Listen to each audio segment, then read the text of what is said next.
Niveau 1. Le guetteur. Tu as 15 ans, tu es assis sur une chaise en plastique devant une épicerie à Culiacán. Tu as un téléphone, un coca et une seule mission, surveiller la rue. Si tu vois passer des camions militaires, tu envoies fais-toi le mot oiseau. Si tu vois des SUV noirs aux vitres teintées, tu envoies serpent. Ça veut dire cartel rival. On te paye 100 dollars par semaine, en liquide. Pas de question. Les autres types ne t'adressent même pas la parole. Tu es un meuble. Mais tu observes. Tu comprends comment la machine tourne. La police municipale passe 2 fois par jour. Elle salue de la main. Acheter. La vraie menace, c'est les marines. Eux, ils sont incorruptibles. Un matin, un convoi traverse la ville. Tu te figes. Tu as oublié d'envoyer l'alerte. 30 secondes plus tard, ton téléphone explose de messages. Tu étais où? Tu dormais? Un homme se matérialise à côté de toi. Il ne crie pas. Il te regarde, c'est tout. La prochaine fois, on t'enterre dans le désert. Tu n'oublies plus jamais. Niveau 2, le transporteur. Tu as 18 ans. Un mec t'aborde dans une station-service. Tu sais conduire? Évidemment. Demain, 6 heures. Entrepôt au sud. Tu te pointes. Un semi-remorque blanc. La remorque est bourrée de pastèques. Des centaines. Sous les pastèques, soudés dans le plancher,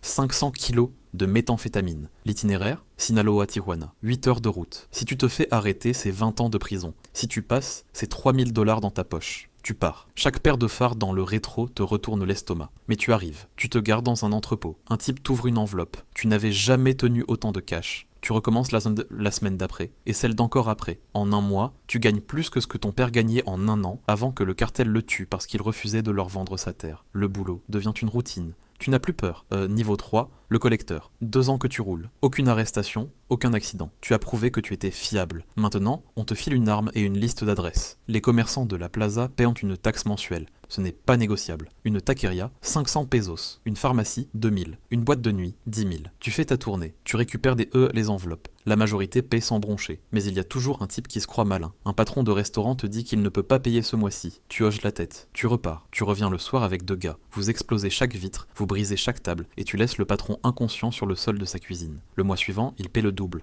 Tu te fais 1500 dollars par semaine. Tu achètes une BMW d'occasion. Tu offres une maison à ta mère. Elle ne demande jamais d'où vient l'argent. Elle pleure et elle te serre dans ses bras. Mais maintenant, tu es une cible. Chaque tournée, tu es exposé. Niveau 4. Chef de cellule. Tu as 25 ans. Tu diriges 10 hommes. Le cartel te livre 100 kilos de coke par mois. Tu fractionnes. Tu redistribues. Tu fais remonter le fric. Tu gardes 10%, entre 50 000 et 100 000 dollars par mois, dans ta poche. Tu es aussi responsable de la sécurité. Si le CJNG essaie de mettre un pied dans ta plaza, tu réponds. Tu n'attends pas d'ordre. Une crew rivale tue un de tes guetteurs. Tu localises leur QG. Tu envoies 6 gars avec des AK-47. Ils entrent dans un bar et ils ouvrent le feu. 12 morts. 5 d'entre eux étaient des civils. Ça fait les infos. Le gouverneur promet justice. Le gouverneur est sur la liste de paix. Rien ne se passe. Tu vis bien. Maison avec piscine. Une copine qui croit que tu as une boîte de BTP. Mais tu gères du chaos en permanence. Tes hommes sont jeunes et idiots. Ils consomment ce qu'ils vendent. Tu dois les corriger. Parfois c'est une raclée, parfois une balle. Et la pression d'en haut ne s'arrête jamais. Si tu ne livres pas, on te remplace. Et un remplacement, c'est définitif. Niveau 5. L'opérateur régional. Tu contrôles une ville entière maintenant. Reynosa peut-être. Ou Nuevo Laredo. 5 chefs de cellule te rendent des comptes. Tes réunions se tiennent dans des planques qui changent chaque semaine. Tu arrives en SUV blindé. Tu as des gardes du corps. Tu portes un pistolet plaqué or que tu n'as jamais tiré. Ton boulot, c'est de penser stratégie. Le patron de Plaza veut s'étendre dans l'état voisin. Tu planifies l'opération. Tu identifies les failles du cartel rival. Tu corrompus la police locale pour qu'elle reste à l'écart. Tu coordonnes l'assaut. 30 de tes hommes débarquent à 3 heures du matin. Ils tuent le chef de cellule rivale et son équipe.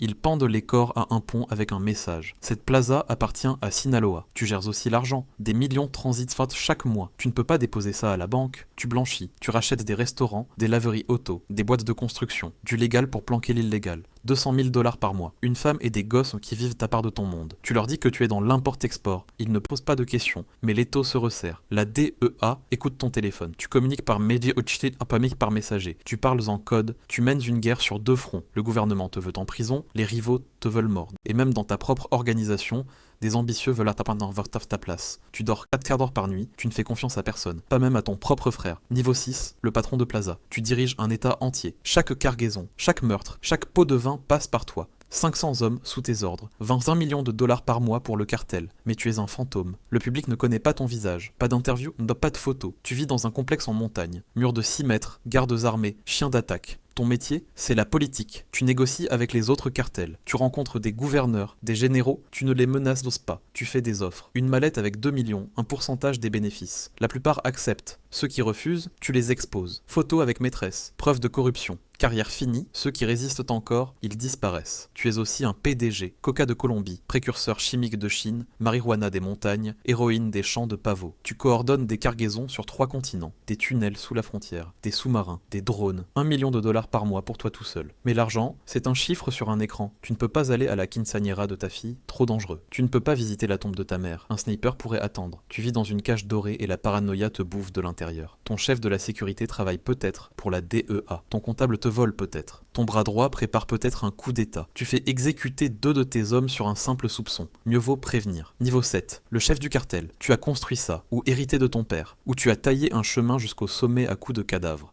Peu importe, tu es le boss maintenant. Ton organisation déplace 100 tonnes de cocaïne par an, des cellules dans 15 pays, 3 milliards de patrimoine. Mais ton nom est sur toutes les listes de fugitifs de la planète. Les Américains offrent 10 millions de dollars pour ta tête. Tu changes de planque tous les 3 jours. Tes messages s'autodétruisent. Tu as subi 2 opérations de chirurgie esthétique. Tes propres enfants ne te reconnaissent plus. Tu te réunis avec les autres patrons. Vous découpez le Mexique comme un gâteau. Tu as Sinaloa et Sonora. Eux ont Tamaulipas et Veracruz. Tout le monde gagne, sauf que ça ne dure jamais. Quelqu'un finit toujours par devenir trop gourmand. La guerre éclate, des villes transformées en champs de bataille, et tu ne peux pas raccrocher. Si tu prends ta retraite, tes propres hommes te tuent. Tu en sais trop. Niveau 8. Supermax. Ils ont tué. Une descente peut-être? Ou une trahison? Tu es dans une cellule à ADX Florence, Colorado. 23 heures d'isolement par jour. Mur en béton, porte en acier, pas de fenêtre. Tu mourras ici, pas d'évasion possible, aucune corruption ne fonctionne. El Chapo s'est évadé 2 fois. Il est dans la cellule d'à côté maintenant. Tu avais un empire. Maintenant tu as 4 murs en béton et le reste de ta vie pour repenser à chaque personne que tu as tuée pour arriver là. Niveau 9. Le successeur. Mais le cartel ne meurt pas avec toi. Ton neveu prend la suite. Ou ton fils. Quelqu'un se lève toujours. La drogue continue de couler. L'argent continue de circuler. Les corps continuent de s'empiler. Le cycle ne s'arrête jamais. Tu étais le roi. Tu es maintenant une histoire qu'on raconte aux gosses au Vacrosse pour leur faire peur. Voilà ce qui arrive quand on se croit intouchable. Mais quelque part, dans une rue de Culiacan, il y a un nouveau gamin assis sur une chaise en plastique devant une épicerie. Téléphone à la main. Il surveille la rue. Il attend juste sa chance. Ce n'est pas un gang, c'est une entreprise. Un empire à plusieurs milliards bâti sur le sang et la corruption. Et il tourne encore. Si cette vidéo t'a tenu en haleine du premier au dernier niveau, c'est parce qu'une partie de toi savait déjà que ce monde obéit à des règles précises. Des règles de pouvoir, de hiérarchie, de psychologie humaine. On a d'autres vidéos qui décryptent enfin ces mêmes mécanismes dans des univers que tu n'imagines pas encore. Abonne-toi, parce que la prochaine tu ne veux vraiment pas la rater.